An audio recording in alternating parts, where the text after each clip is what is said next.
As 2025 becomes another shadow of our past, gaping holes are left behind in the shape of people. Their lives have been stuck on pause while the rest of the world keeps going, waiting for the next chapter of their story to unfold. Number 10. The date was set, plans were made, the meetup point was agreed upon, but someone didn't show up. Replacing the excitement that accompanied the plans for the day was the intuitive sense of dread. We've all experienced it at some point. Someone, whether a person or pet, didn't turn up on time or as expected. Immediately, we assumed the worst. It was this very intuitive sense of dread that would dominate the Collins family when one integral part of their group failed to show up for their planned duck hunting trip. It was the early morning hours on the 7th of January, 2025, when Thomas Duncan Collins was spotted at a store located at 3107 Highway 72 West in Corinth, Mississippi. It's here where the Morris Crum Tire Center is located, and just across from the establishment is the old bull market, equipped with the very security cameras that would ultimately determine only a portion of Thomas's movements that day. It was around 5:37 that morning when the man with red hair, who measured 5'7", walked into the store. He wore shorts and a thin hoodie and was uncharacteristically barefoot. It was as though he'd left his residence in a hurry, neglecting to put on shoes or adequate clothing. Disturbingly, he peered up at the camera, his hands clasped together in front of his chest. Some say he was praying, and others believe he was signaling for help. The clerk at the store would offer the 38-year-old a drink and hand him a coat and a black shirt with yellow writing on it. Thomas would also charge his phone here for just 10 minutes. At 5:50 a.m., he left the store in a rush on foot and gave no indication of where he was going. It's the moment he departed the store when the mystery begins. Because this would be the last time that anyone would ever see or hear from Thomas Collins. He never showed up for the planned hunting trip that day, sparking immediate concern and a feeling of dread. Concerned, they repeatedly tried to make contact with him, but heard nothing back. Eventually, the echo of the disembodied voicemail became too much to bear, and by morning, the family would report him missing. The investigation started off as a welfare check. Police officers headed to the home where they found Thomas's truck still parked in Mathis Road, where he'd been staying over with his girlfriend. The presence of the truck begged another question. Why would he leave home on foot? The question may be answered by what happened in the lead up to the moment that the missing man was last seen. Allegedly, he and his girlfriend had gotten into an argument that morning over something unknown. The fight prompted Thomas to leave, partially clothed and with only his phone in tow. He made his way to the convenience store where he was spotted by security cameras and then left, stepping into the unknown. When news of the disappearance began to circulate through the community, another potential sighting was reported. Someone claimed to have seen him around 10:30 a.m. that day, walking towards Pickwick. The sighting, though, was never confirmed. Thomas Duncan Collins hasn't been seen or heard from since the 7th of January. He had a long beard at the time that he went missing and was last seen wearing a blue hoodie, black puffer jacket, a green beanie, multicolored shorts, and a black t-shirt with yellow writing, which he wrapped around his legs. Information can be directed to the Corinth Police Department at 662-286-3377. Number 9. Cannon Sullenberger was a personal trainer who owned Body Design Fitness. He was a reliable individual, according to everyone who knew him, and leaving without warning was considered uncharacteristic of him. Yet this is exactly what he did. Only Cannon didn't really want to leave. He disappeared completely, with no indication that could answer the question as to what happened to him. It was the 16th of February, 2025, when Cannon, who was 51 years old at the time, was last seen in Camas. When family, friends, clients, and his business hadn't heard from him, they reported the situation to the police, who would carry out a welfare check at the apartment. The police found the apartment empty, aside from 3 dogs who were left behind. Concern began to surmount following this discovery. Cannon adored his dogs and would never willingly abandon them. Even so, the police would find no evidence of foul play. A private investigator hired by the family, established that he may have vanished sometime between the late evening hours on the 16th and the early morning of the 17th. The circumstances surrounding the disappearance, though, remain unclear and eerie. The authorities brought in the canine units to assist in the investigation. On 2 separate occasions, the hounds led their handlers to the south gate of the apartment complex and stopped right in the middle of the Peace Health parking lot. Here, Cannon's scent seems to dissipate, indicating that he may have gotten into a car and vanished. Despite a thorough search of the surrounding businesses, not a single piece of surveillance footage would reveal the missing man's subsequent movements. Since the disappearance, family and friends have been distributing posters in the area, appealing to the public for any information that may reveal Cannon's whereabouts.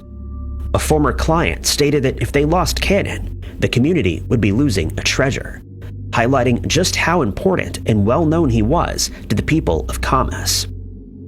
Information regarding this bizarre case can be directed to the Vancouver, Washington Police Department at 360-487-7400. Number 8. Sudiksha Konanki came into this world in December of 2004. 2 years after that, she was granted permanent resident status in the United States and resided in South Riding, Virginia. In her late teens, she would graduate from Thomas Jefferson High School of Science and Technology in Northern Virginia. Following this, she enrolled in the University of Pittsburgh, where she was studying pre-med. In 2025, she was still studying when 3 months into the year, she decided to take a short break. It was the 3rd of March when the 20-year-old and 5 female students who attended the university with her arrived in Punta Cana, Dominican Republic. They booked into the RIU Republica Hotel, where they'd be staying for the duration of their trip. It was just a few days into their trip, though, that an enduring mystery would soon unfold, starting at 3 a.m. on the 6th of March. Sudiksha and her friends met with 2 male students, one of whom was 22-year-old Joshua Ribe from Iowa. The group decided to head to a local bar, where they drank until someone suggested that they should go to the beach. At around 4 a.m. that morning, Sudiksha was seen walking arm in arm with Joshua as the group made their way to the nearby beach. 45 minutes after this, only 5 women and 1 man would be seen leaving the beach. Missing from the crowd were both Sudiksha and Joshua. Hours later, Joshua was spotted leaving the area without the young student. A friend would later inquire about her whereabouts, and by 4 p.m. that day, a missing person report was filed. The initial investigation saw a search of the beach, which would uncover Sudiksha's clothing lying abandoned on a portable beach bed. The friends were called in for questioning as police desperately tried to piece the puzzle together. Joshua, who's not considered a suspect in the case, made claims about the pair's subsequent movements after their friend group had left, and the details are incredibly harrowing. He alleged that while at the beach together, the two headed off into the water, where they stood knee-deep. Suddenly, according to him, a large wave hurtled towards them, gripping Sudiksha and pulling her out to sea. He tried to grab her and would have been able to rescue her if he hadn't been intoxicated. After losing track of the woman, Joshua became sick and eventually passed out on the shore. He woke up several hours later with very little recollection of what had happened. He would only be reminded of the distressing events of the early morning hours when a friend inquired about the missing woman's whereabouts. Sudiksha has not been seen or heard from since. No person matching her description has washed ashore, and no one has reported seeing her since. Sudiksha was last seen wearing a brown bikini, big round earrings, a metal designer anklet, steel bracelets, and a multicolor beaded bracelet. Her family has since asked that the Dominican Republic's National Police simply declare her as deceased. Number 7. Hoi Kei-woo, known as Patricia to her friends, was born in Hong Kong, but with a student visa relocated to Tucson, Arizona, where she graduated from the UA's Master of Science in Business Analytics program in December of that year. It was at the UA where she would meet her husband. Following their graduation, the pair would head to China to get married.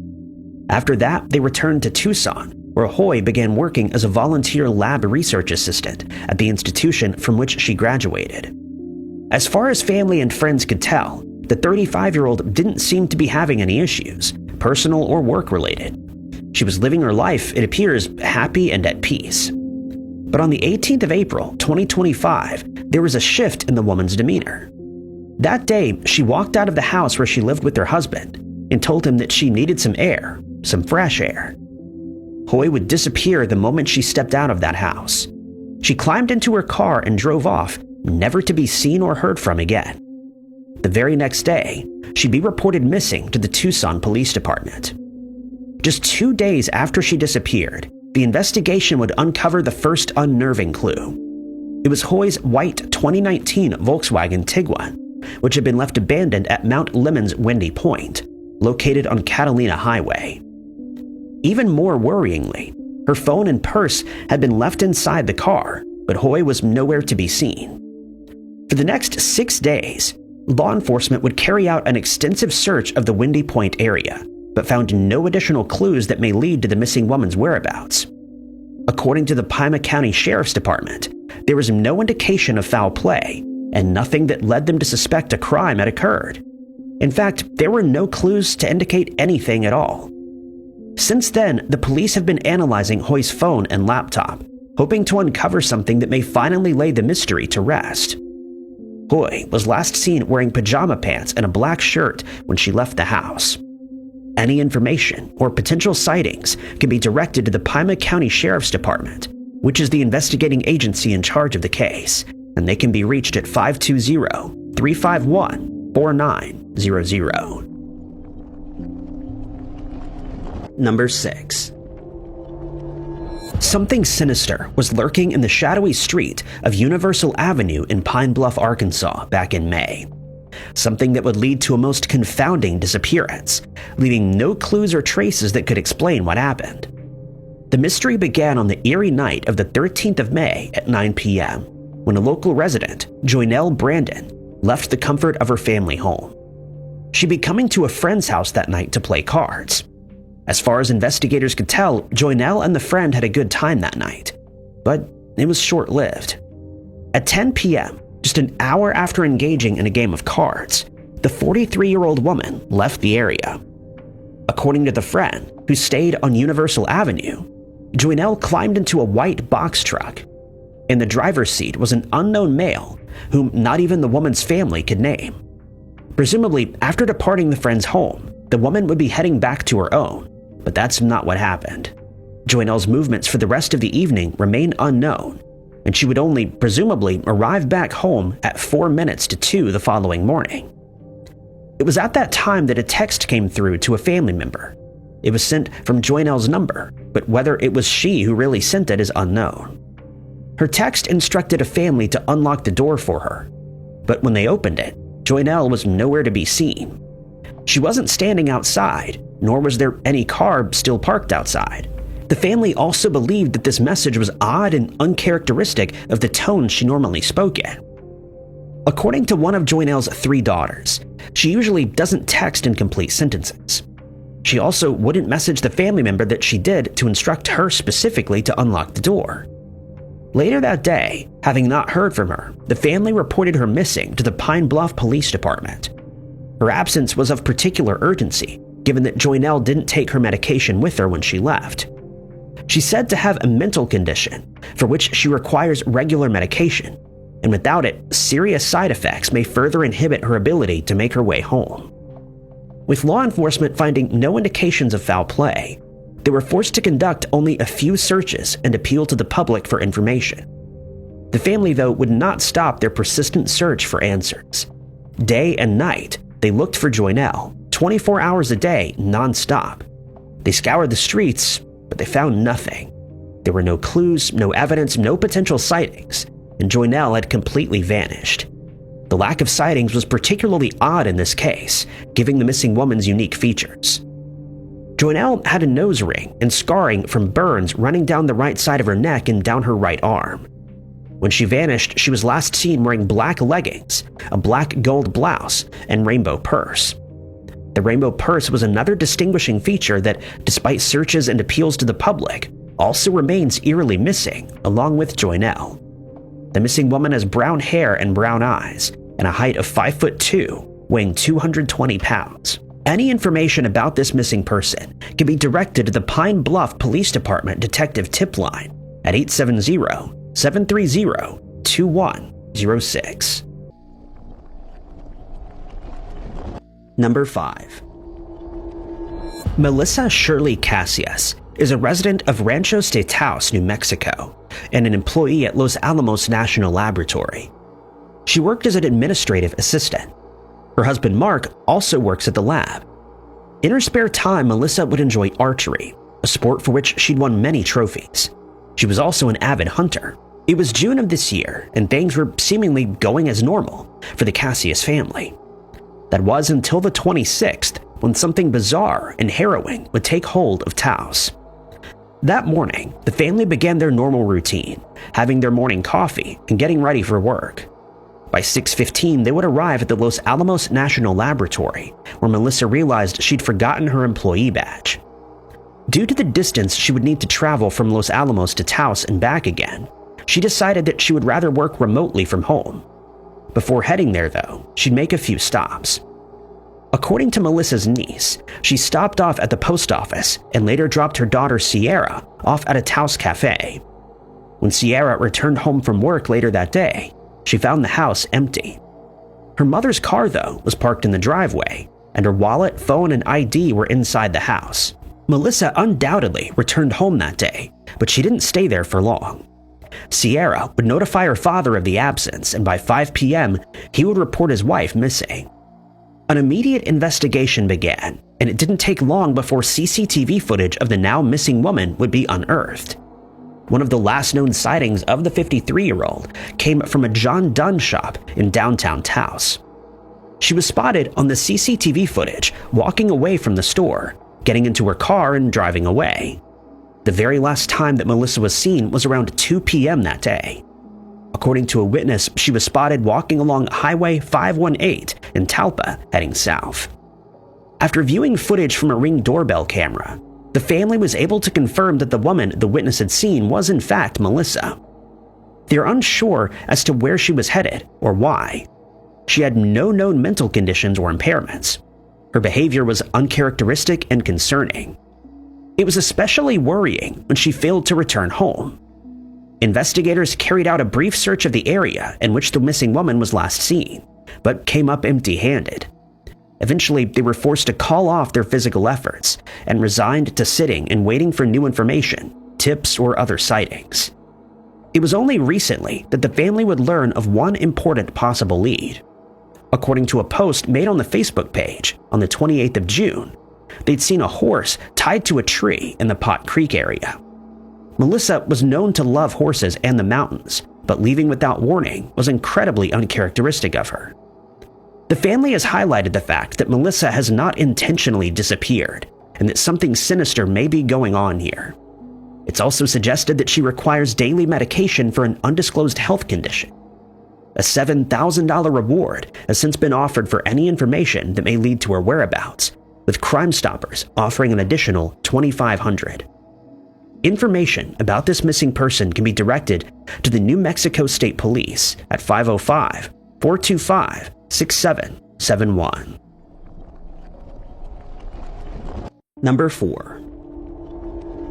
Dawn Rose sat staring at an arrangement of pictures of her son sprawled out on the floor. Unfortunately, the reason they were there wasn't for any upcoming celebration. They were the images she'd be using on his missing person posters, and she desperately searched for answers and pleaded for any information that would lead to her son's whereabouts, whether alive or not. Ruben Carranza, a tattooist and CEO-founder of Carnal Canvas, Inc., was a resident of Greensburg, Pennsylvania when he disappeared. The circumstances surrounding this case are eerie and unclear, with only limited details presenting themselves. The mystery begins on the 29th of July, when the 36-year-old was last seen in Greensburg. His movements are unknown. No one seems to know when he left his home, where he went, or what he had planned for that day. But at 7:49 that morning, his cell phone would ping in the Mount Pleasant area. This would be the last indication of Ruben's movements. His phone didn't ping again after that, and no other traces of him would emerge. The missing man was driving a white 2002 Toyota Avalon at the time that he went missing. It had the license plate number HSG 7080 and disappeared along with Ruben. Following a missing person report, the local police department initiated an extensive search of Mammoth Path, Lynn Run State Park, and Beam Rocks. These were all places that he was known to frequent, but despite the thorough investigation, no additional clues would be found. Several days later, on the 10th of August, the Toyota that Ruben was last seen driving would be found. It's been hidden in an area just off of Ridge Road in Acme, intentionally obscured, after being taken to the area from a different unknown location. Investigators believe that the car had only been put there on the 5th of August, the very day that officials made the information regarding Ruben's disappearance public. The department suggested that they do not believe that the timing was a coincidence, but rather meticulously planned, hinting that something sinister may be lurking in the shadows of Ruben's inexplicable disappearance.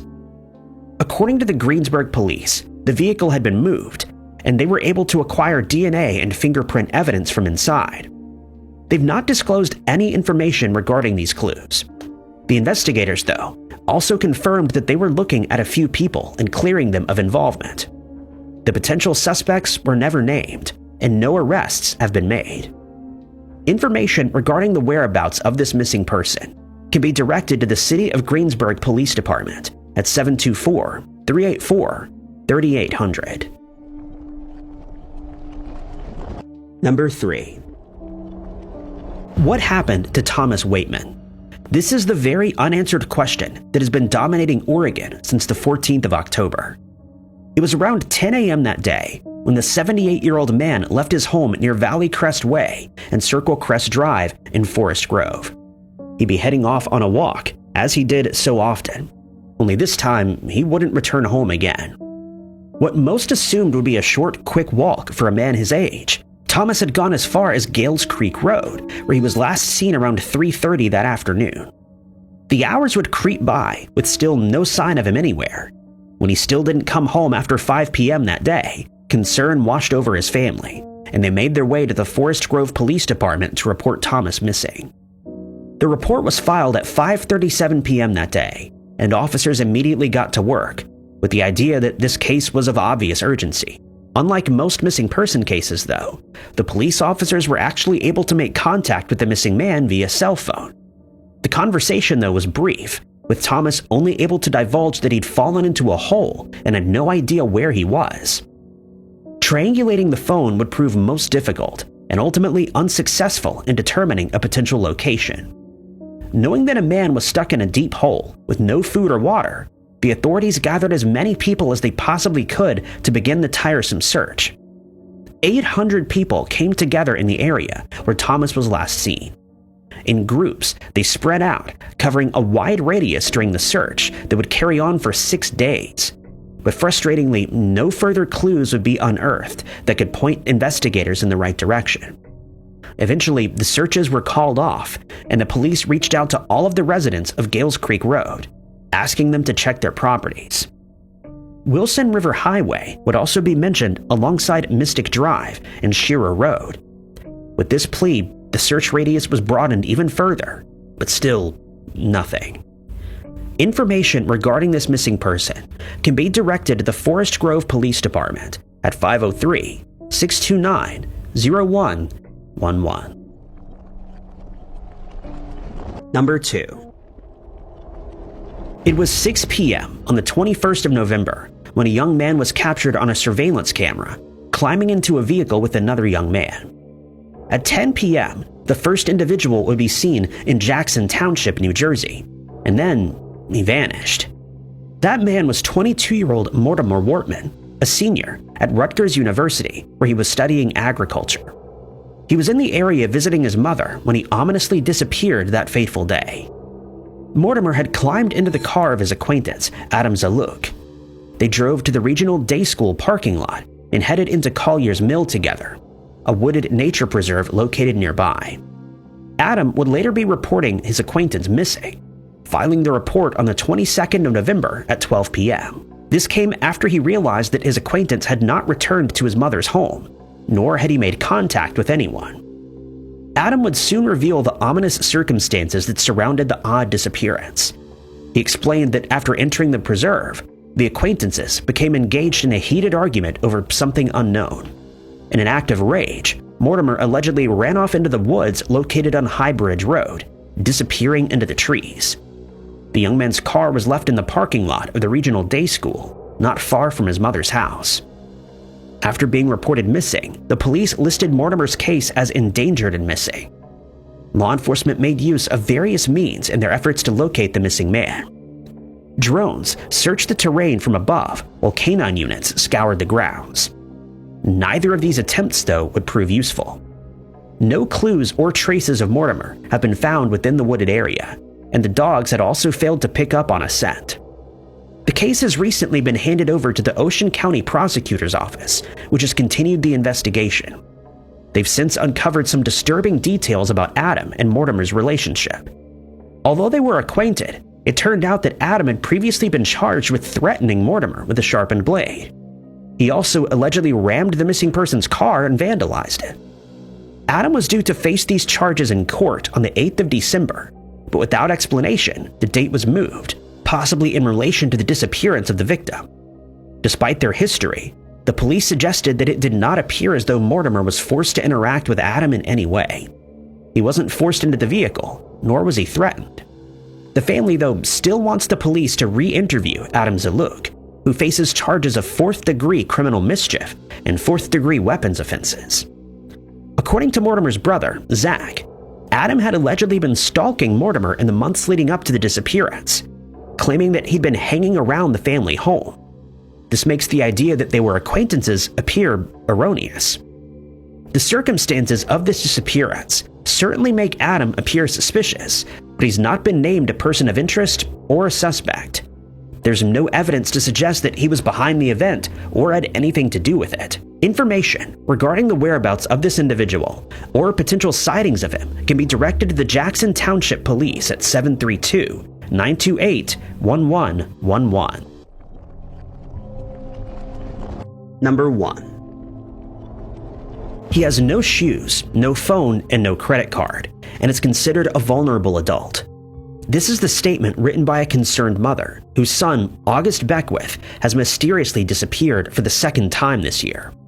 The 29-year-old who has autism became separated from his family in the middle of November after he was last seen in the Sugar House neighborhood of Salt Lake City, Utah. August was described as nonverbal and may have been experiencing a mental health crisis. Luckily, after a few weeks, he was located safe in Taylorsville. This came after he was spotted on the 10th of December at the Apollo Burger. A welfare check would reveal the man's identity, and he was taken to a hospital where he was reunited with his mom. Almost a month after he went missing the first time, August would vanish again. It was the 15th of December, 5 days after being found, the day he was discharged from the hospital where he was treated, that the mystery of his disappearance would come to haunt the family once more.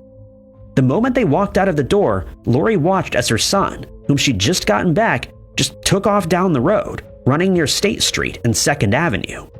He had no shoes on, he had no money with him, no phone and no credit card, and now he was missing again. Lori expressed that he could be anywhere by now. The last time he vanished, he made use of public transit and would undoubtedly do it again.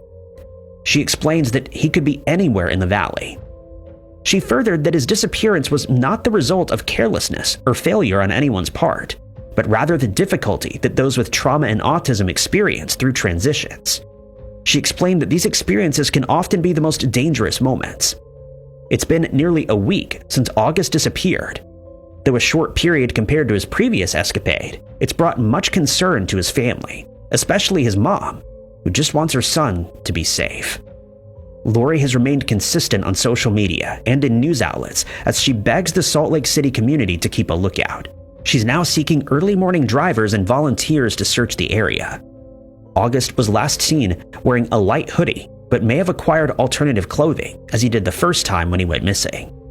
Information regarding any sightings or information regarding this missing person can be directed to the Salt Lake City Police Department at 801-799-3000. Thank you guys so much for watching. If you liked this video, be sure to hit that like button. Also, don't forget to subscribe and click that notification bell to keep up to date with all of our future uploads. But my name is Ty Knotts, and I'll catch you guys in the next video.